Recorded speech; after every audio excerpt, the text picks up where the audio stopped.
The rumblings are getting louder around the St. Louis Blues and trade talks as an NHL insider names a specific player that the St. Louis Blues are getting traction on heading into this year's trade deadline, with a hockey writer revealing the perfect destination and team to acquire this player. We're going to break down these reports, linking them to specific teams, what it means for the Blues as they drop in the standings, and so much more in this episode. And Darius, listen, we're going to dive into all this, but before we do, we did get a report coming out of Vancouver last night that Doug Armstrong was at the game between the Vancouver Canucks and New York Islanders. A lot of people are saying that they're looking at Matthew Schaefer, who's an injury replacement.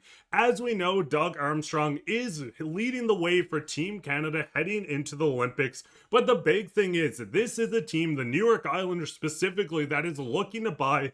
And with Doug Armstrong looking to sell at this point, we can see the standings. This is a team that is the third worst team in the NHL, just ahead of the Winnipeg Jets, which is hilarious, and the Vancouver Canucks. Before we get into these reports, Darius, I just kind of want your opinion on what is happening around this team. We spoke before recording this, and you made a very good point. This is a team that went on a run in 2019, but that was not during a condensed schedule. And just seeing where the Blues currently sit with the rumors that we're going to cover, I just want your thoughts on exactly what is happening with this team. But before we get too far into the video today, guys, this video is brought to you by Kalshi. And when you download the Kalshi app using the link in the description and use promo code DIGESTNHL, you get $20 when you trade your first $100. Now, whether you're in California, Texas, or right here in St. Louis, Missouri, Kalshi is now live in all 50 states, and Kalshi is the US's largest prediction market where you can trade yes or no on real life events, including, yes, sporting events,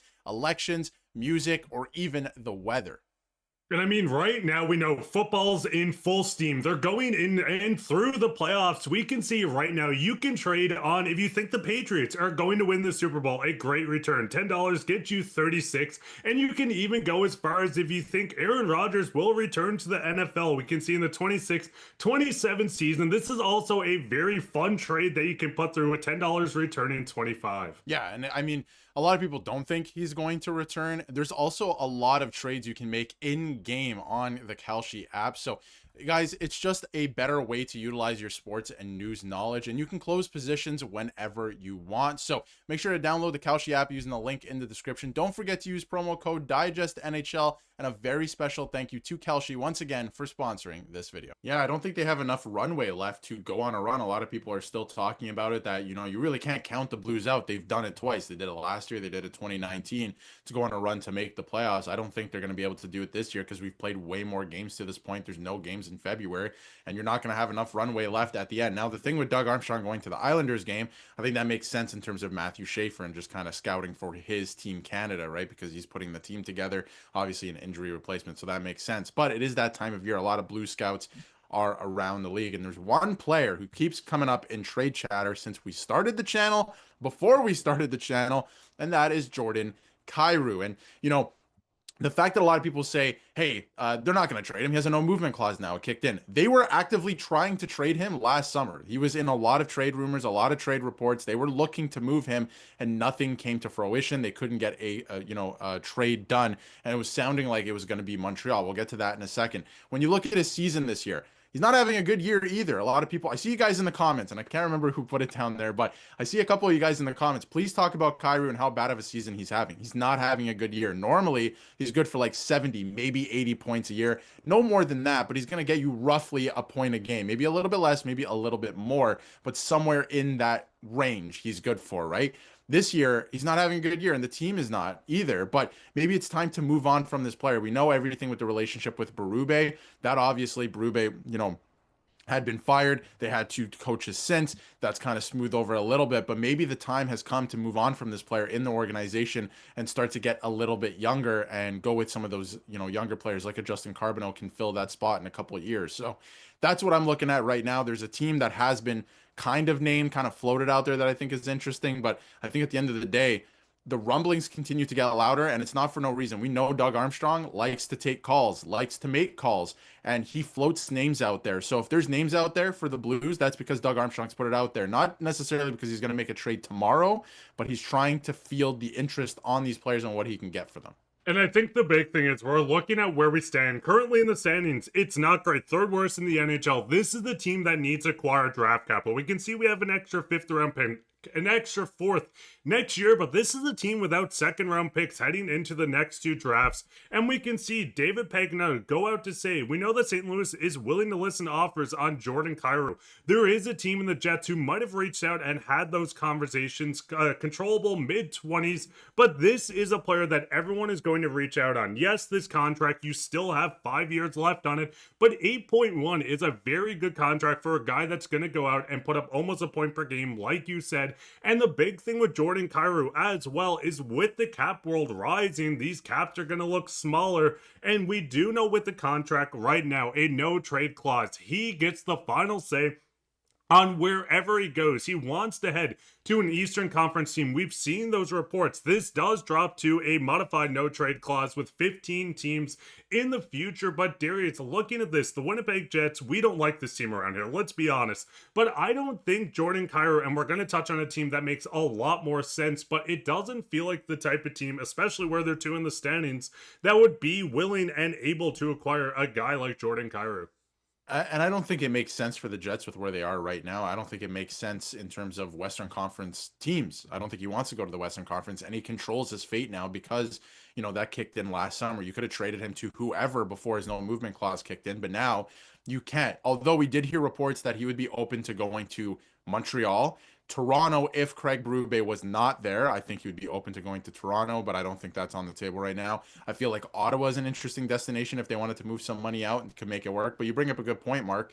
$8.1 million, that's great value for a guy who's going to give you almost a point a game, right? With the salary cap going up, especially with that term. A lot of teams would be all over this. So I don't think it would be necessarily hard to move him. The only challenge would be where does he want to go and can those teams make it work? So somewhere out east, I think makes a lot of sense.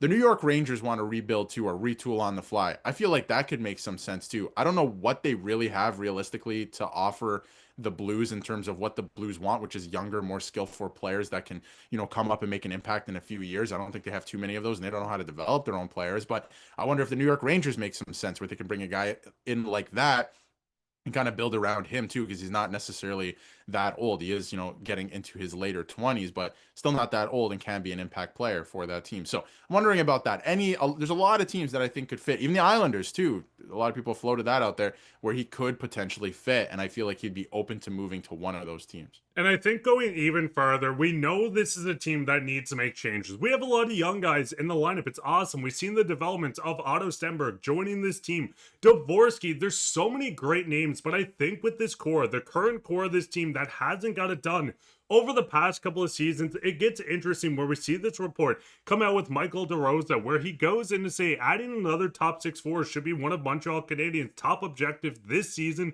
When looking at candidates around the NHL, St. Louis Blues forward Jordan Kyrou stands out as a very option that they could consider, and this feels like one of those deals where we've seen Montreal kick tires. We've seen the reports that apparently the trade talks started this summer between Jordan Kyrou and the Montreal Canadiens. That fell through, and then Doug said, hey, we like Logan Mailloux, why don't we do a separate deal for that, which hasn't worked out since then. But at the end of the day, Darius, it feels like if Montreal was to make the trade, the first thing you got to do is eat the Patrick Laine 1-year deal. I think it's 1 point in 5 games. He's been out for a majority of the season, but the Montreal Canadiens have their own draft capital. This is a team that wants to go out to win. We don't care if they win, sort of Josh on Habs Digest, but this is a team that we could go out and make the offer. They have some great prospects. Just looking at Michael Haig is a great name that maybe you pry out of there. They have their first and seconds. Darius, I don't know quickly if this makes sense to you, but it feels like Montreal, the New York Islanders, these teams in particular are going to be very hot when it comes to the trade talks around them.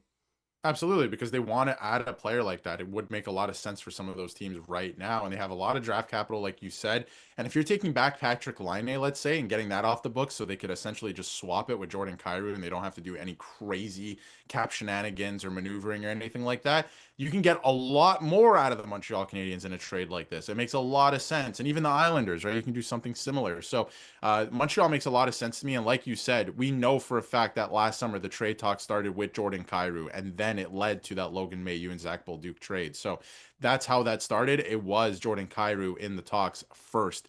then it fell through. I guess Doug didn't, see anything at the time that really interested him. But times change. I don't know about Michael Haig, but they have a lot of other really good prospects. I don't think they want to give up Michael Haig, but they have a lot of really, really good prospects and defensive prospects as well that could make a difference for this Blues team moving forward. So I like the idea. I think you want to continue to get a little bit younger, and you don't want to strip it down to the studs. Like I said, keep a guy like Thomas and a couple others, but I do think that there's a lot of smoke here because we've heard Jordan Kyrou in trade rumors and trade reports for seemingly forever at this point. And I think that's the big thing. But fans, what is your thoughts on this? What is your thoughts on Jordan Kyrou's name picking up yet again? It feels like it happened a lot this summer, and now we're getting closer and inching to deadline. This is going to be a player that's going to be a watch as we're seeing Rasmus Anderson, Kiefer Sherwood, names are coming off the boards, and it's going to get to the point where Kyrou is the top name available if they're looking at moving him. Let us know all your thoughts down in the comments, but that's been it for this episode. Hope you guys enjoyed. I've been your host, Mark, with my co-host, Darius, and take care, Blues.